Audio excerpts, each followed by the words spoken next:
There are a lot of people, a surprising amount of people that are using ChatGPT as a therapist or as a companion or as a friend. You're seeing Grok, for example, come out now with AI companions, and it's busty and curvy, and the voice is very sensual and soft and sweet because they understand that young men are struggling with loneliness. It's not just men that it's affecting, it's hitting them harder.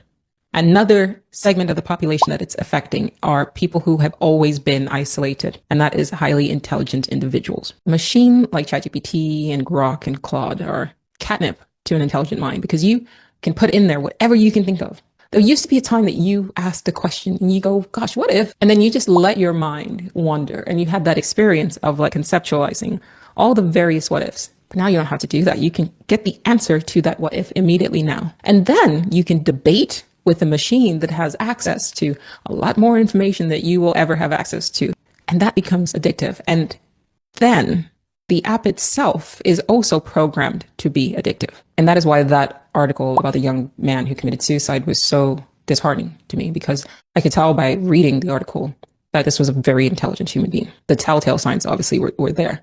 You know, feeling isolated, feeling like he couldn't talk to his own family, feeling like he had nobody to turn to but a machine. And you can say that, well, you know, his parents failed him, but that's not fair. And you can say, well, why didn't he talk to his friends? Well, I'm sure he probably tried. I have noticed that when I have tried to talk to what should have been close friends about what I'm going through, or family members, they have been so busy with their own shit that they didn't have the time or energy, and they couldn't hold space for the level of listening to I needed. And not only that, I felt that by me talking about what I was going through, I was a burden. So I too used ChatGPT and Claude to process a lot of what I was going through. I'm not saying this is a good thing. I'm saying that a lot of us are suffering, and a lot of us feel like we don't have anybody to talk to. But the root of what's causing people to harm themselves and harm others while using the app, it's reflected in our society. More and more, we're lacking the ability and capacity to engage with each other because we're always doing this shit now. No one's talking to each other. Sending memes, that's cool.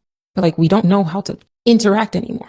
A lot of us have been on these apps and these cell phones for more time than we've been without them. It's a collective addiction. We need to just work on hearing each other without judgment and allowing space for each other.